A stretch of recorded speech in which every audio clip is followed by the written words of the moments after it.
Assalamualaikum warahmatullahi wabarakatuh. Waalaikumsalam warahmatullahi wabarakatuh. Kembali lagi bersama kami program Nusantara Ramadan. Di episode kali ini ya pembahasannya mungkin lebih sedikit merefleksikan diri, dimana kita ketahui bersama pada akhirnya proses kehidupan itu ya kematian ya kan. Betul. Nah kali ini untuk membahas atau mengulas terkait hal itu, kita sudah ditemani oleh Ustadz Nuriman atau yang sangat akrab dipanggil dengan sebutan Mas Bro. Mas Bro. Gimana Ustadz kabarnya? Sehat? Alhamdulillah sehat. Ini aku manggil Ustadz atau Mas Bro aja? Lebih enaknya Mas Bro aja Oke, lah ya. Mas Bro. Satu pertanyaan yang mendasar mungkin ya. Gimana sih Islam memandang kematian ini, atau adakah ada hadis yang cukup bisa ku pahami atau dipahami oleh pemirsa kita nantinya? Kira-kira Ada salah satu hadis yang memang sering saya sampaikan kepada kawan ataupun jamaah ketika saya mengisi. Hadisnya yang berbunyi, qala Rasulullah sallallahu alaihi wasallam, idza matal insanu in qata'a anhu ila min salasah. Shadaqatin jariyah au ilmin yuntafa'u bihi aw waladin sholih yad'ulah. Jadi yang bisa menolong kita ketika kita mati itu hanya ada tiga. Pertama, sodakoh kita. Sodakoh itu ketika kita masih hidup, ilmu yang bermanfaat. Ketika kita masih hidup, aw waladin sholih yad'ulah, yaitu anak yang soleh dan solehah ketika orang tua sudah tiada. Jadi menurutku ketika kita sebelum mati, kita banyaklah namanya sedekah, sodakoh, agar supaya itu membantu kita ataupun meringankan kita ketika kita nanti telah tiada. Itulah yang memang yang bisa membantu kita ketika kita meninggal. Yang kedua, ilmu. Ilmu itu walaupun kita hanya mengajarkan alif saja, itu sudah menjadi pahala ketika anak itu mengamalkannya. Apalagi sekarang para guru udah banyak, ya kan, para ulama, para politik dan lain sebagainya yang mengajarkan adik-adiknya, itu akan bermanfaat gitu. Jadi jangan segan-segan untuk kita itu memberikan ilmu, menyalurkan ilmu kita. Karena ilmu yang tidak diamalkan bagaikan lampu yang tak bersinar. Al ilmu bi'amalin kasajari bila samarin. Ilmu yang tidak diamalkan bagaikan lampu yang tak bersinar. Jadi bukan berarti kita punya ilmu ini kita nggak ibaratnya pelit tentang mengamalkan ilmu, jangan. Karena salah satu itulah yang bisa membantu diri kita ketika kita meninggal. Dan yang ketiga yaitu anak yang soleh dan soleha. Jadi bagaimanapun kita sekarang ini dalam menjalani kehidupan yang sekarang ini di dunia, ya kita harus ingat bahwasanya kita adanya di dunia ini karena orang tua. Dan kita harus mencari namanya ridho orang tua. Seperti yang kemarin saya sampaikan, ridho Robbi fi ridhol walid, wa syahatu Robbi fi wasatil walid. Allah akan memberikan ridho kalau orang tua itu ridho. Allah akan memberikan murka kalau orang tua itu memang benar-benar murka. Makanya apa? Bagaimanapun itu, ketika orang tua kita ada ataupun sudah tidak ada, kita harus bisa menjaga yang namanya orang tua kita. Kita harus taat kepada orang tua kita. Karena salah satu ketaatan ketika orang tua kita masih ada, itu akan membuat hati orang tua kita itu tenang di dunia. Dan ketika orang tua kita sudah tidak ada, layaknya lah kita memberikan sebuah doa agar supaya dikatakan kita anak yang soleh dan soleha. Berarti ada 3 poin tadi ya. Betul. Bagaimana proses kematian ini, maksudnya sebelum mencapai titik itu, proses dalam kehidupan berarti ada 3 poin. 3, dan 3 itu 2 di dunia, 1 ketika telah tiada. Berarti itu fungsi dari, bukan fungsi ya, lebih tepatnya doa-doa anak soleh atau Ya. orang-orang yang kita. Jadi banyak sekarang nih yang kita lihat di masyarakat, orang tua kita tidak ada, tapi kita memberikan sedekah kepada orang tua, itu masuk enggak? Menurutku tidak. Menurutku ya, kalau kita berlandaskan dengan hadis itu, karena kenapa? Sodakoh jariyah itu ketika orang itu masih hidup, bukan orang itu tidak ada gitu loh. Jadi kalau orang tua kita masih hidup, orang tua kita sedekah gitu. Bukan kita menyedekahkan orang tua kita yang sudah tidak ada. Oke. Nah, yang kedua, ilmu yang bermanfaat. Ilmu yang bermanfaat berarti kan kita masih hidup. Iya. Karena kita memberikan ilmu kita kepada anak kita, cucu kita, saudara kita, kawan kita, ataupun murid kita. Tapi kalau yang anak soleh dan soleha, itu ketika orang tua kita ada dan ketika orang tua kita tidak ada. Tapi 2 poin itu tentang sebuah kehidupan di dunianya. 1 poin ketika orang tua sudah tidak ada. Lalu kalau dalam kasus seperti ini, nih aku misalnya ini kan masih lajang Ya. dan meninggal nih, tentu kan belum punya anak nih. Sementara atau orang-orang yang telah meninggal dan belum memiliki keturunan itu gimana sih? Apakah dari 2 poin yang Ustadz sampaikan tadi, dia mengamalkan ilmu, dia bersedekah, ya kan? Kalau kita rujuk kepada hadis tersebut, betul. Berapa banyak sedekah sampean ketika sampean di dunia? Misalnya aku meninggal dan Ustadz mendoakan aku nih, itu juga akan dicatat sebagai.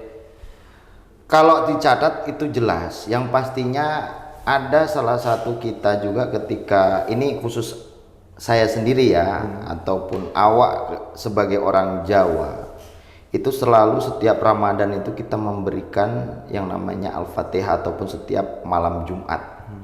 Wa khususon ila arwahi. Nah, di situ sudah tertuju kepada siapa? Khusus kan gitu. Iya. Nah, insya Allah ketika memang niat kita untuk si A itu sampai kepada tujuan itu. Yang pastinya kita mendoakan, doa itu diterima atau enggaknya, intinya kita ya berusaha untuk mendoakan gitu aja. Masalah diterima atau enggaknya kan tetap kita kembalikan kepada Allah kan gitu. Iya, itu betul. Lalu tentu dalam pendidikan dasar dulu waktu awak masih kecil-kecil SD, guru-guru ngaji itu selalu bilang setelah kematian itu ada kehidupan selanjutnya. Konsep dalam Islam itu seperti apa sebenarnya dia, Mas Bro?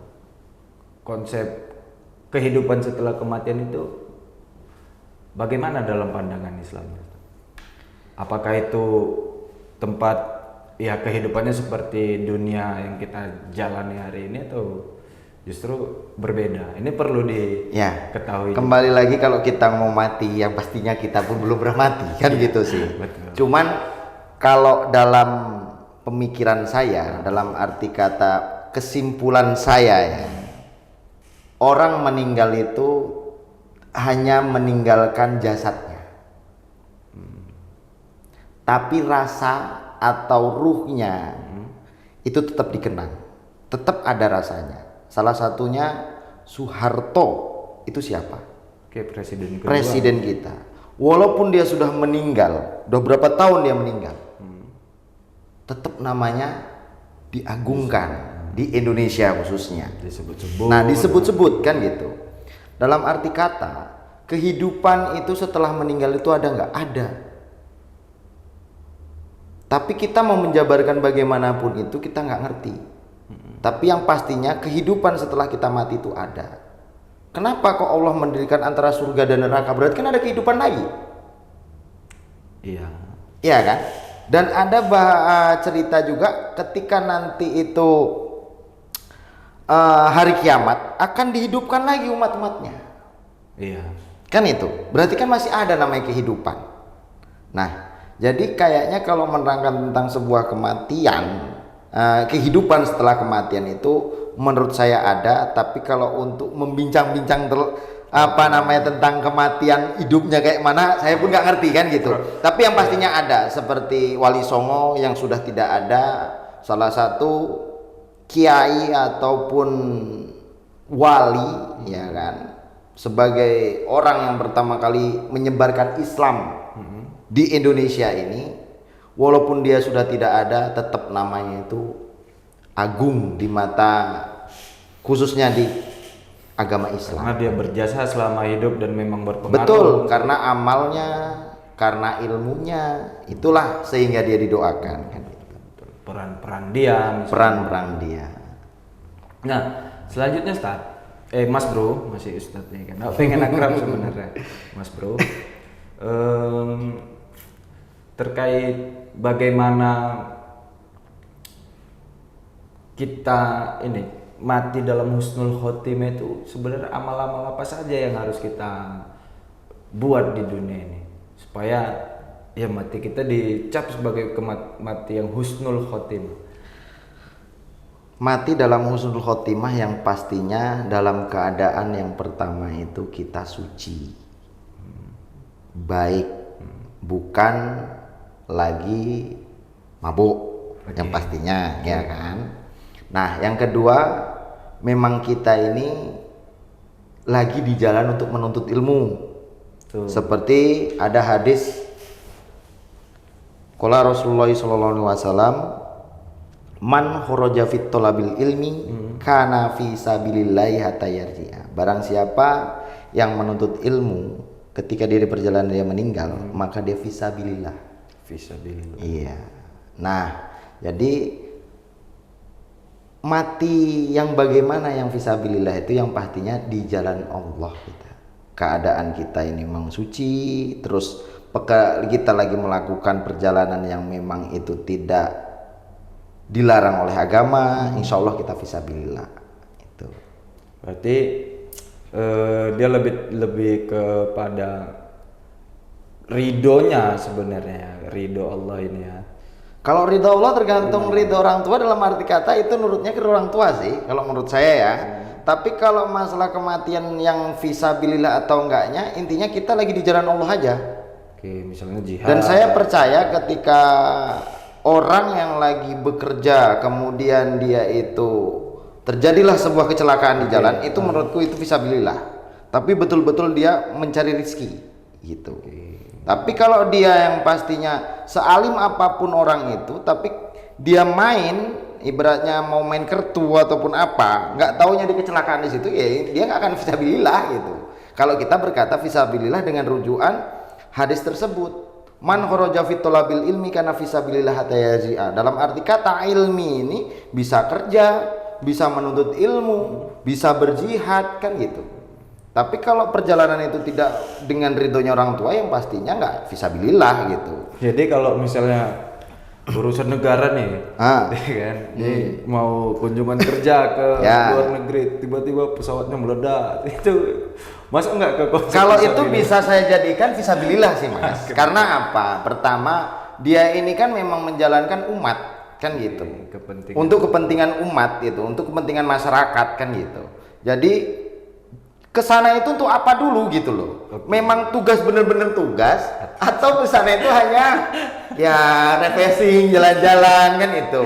Yang pastinya saya lihat menteri-menteri kita ataupun orang atas-atas kita ini kalau tugas ya luar biasa lah kan gitu sih. Apalagi sekarang ini kita dipimpin oleh Pak Prabowo yang saya lihat kayak bulan-bulan ini kan kayak gubernur, wali kota saya lihat di media ini kan lagi mengikuti pelatihan di Magelang.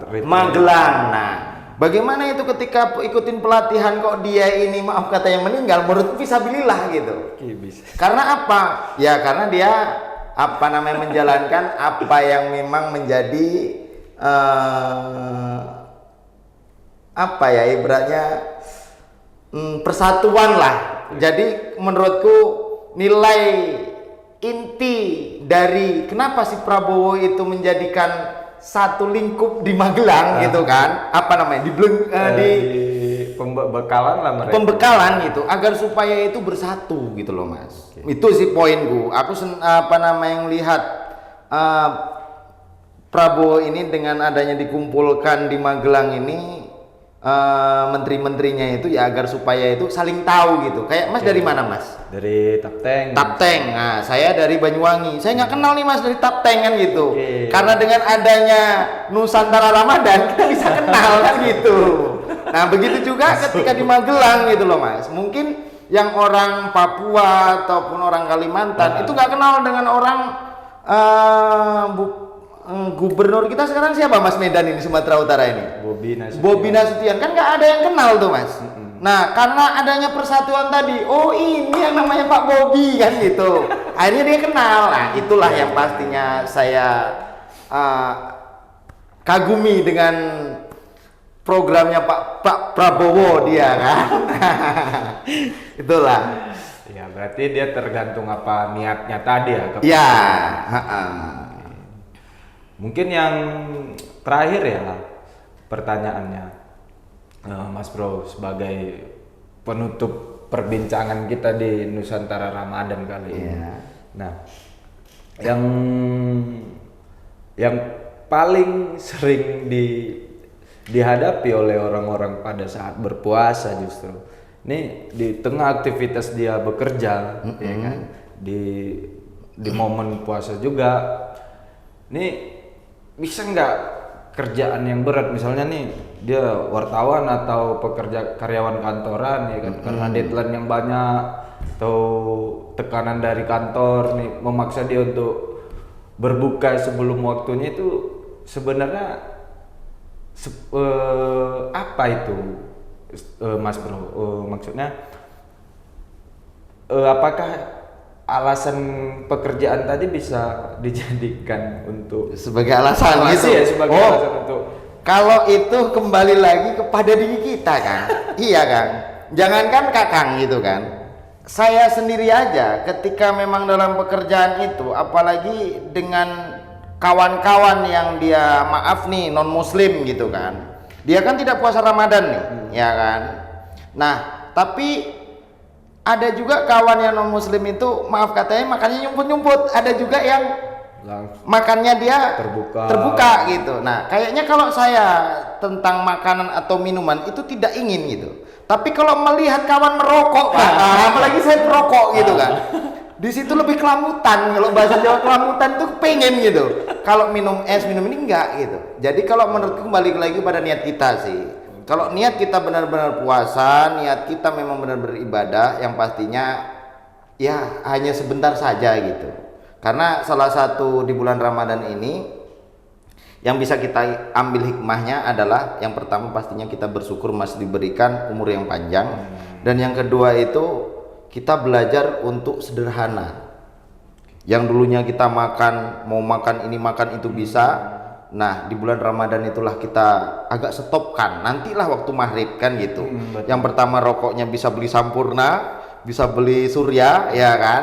Nah dengan adanya bulan Ramadan ini stop dulu lah kan gitu. Sehari itu saja. Yang pastinya itu tergantung niat kita sih. Kalau niat kita benar-benar puasa ya nggak mungkin lah kita membatalkan. Tapi kalau niat kita hanya niat-niatan saja nggak tulus ya kan, jangankan kawan kita yang minum es gitu kan, kayaknya makan permen pun kita ikut-ikutan makan permen. Itu sih menurutku.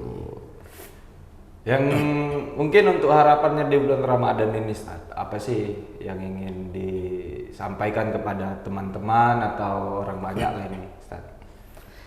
Yang pastinya yang ingin saya sampaikan di bulan Ramadan ini, kita jaga persatuan kita. Karena dengan adanya kepersatuan itulah pangkal keberhasilan. Dalam arti kata, kawan-kawan kita yang tidak puasa ya tolonglah untuk menjaga ataupun makannya itu yang agak bersembunyi-sembunyi ya kan. Dan kawan kita yang memang layaknya dia harus puasa ya setidaknya puasa kan gitu. Karena apa? Belum tentu di tahun yang akan datang kita merasakan bulan suci Ramadan. Iya. Ini berarti kepada masing-masing individunya ya bagaimana dia menjalankan puasa itu ya, Ustaz ya. Mas Bro. Nah, aku pikir itu sebagai penutup ya, maksudnya penutup di ruang podcast ini aja. Iya. Selanjutnya silaturahmi kita, aku selalu berharap Kita selalu ada ruang-ruang untuk bertemu, berinteraksi, Betul, berdiskusi. betul, Terlebih lagi pemahaman-pemahaman Islam ini juga harus perlu dikuatkan ya kan, selama proses kehidupan dia ya kan. Betul, Mas betul, Bro. betul. Nah, mungkin teman-teman Nusantara Ramadan yang menyaksikan program ini, sebelumnya kami ucapkan terima kasih sudah meluangkan waktunya untuk mau melihat perbincangan saya dengan Mas Bro atau Ustadz Nuriman yang saat ini sudah memberikan banyak pemahaman ya atau pembelajaran kepada kita semua.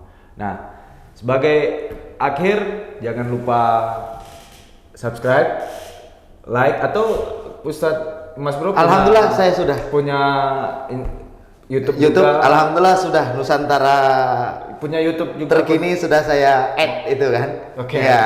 Maksudnya punya akun YouTube juga enggak? Udah saya udah add di YouTube-nya. Ustadznya, Ya. Mas Bro-nya punya akun YouTube. Oh, boleh kalau langsung YouTube dan lain subscribe. sebagainya saya nggak punya. Nah, oke. Nah, untuk terakhir itu saja mungkin. Terima kasih saya ucapkan, saya Junaidin Zain bersama Ustadz Nuriman atau yang paling akrab dikenal dengan sebutan Mas Bro. Mas Bro. Kami berdua pamit undur diri. Assalamualaikum warahmatullahi wabarakatuh. Waalaikumsalam warahmatullahi wabarakatuh.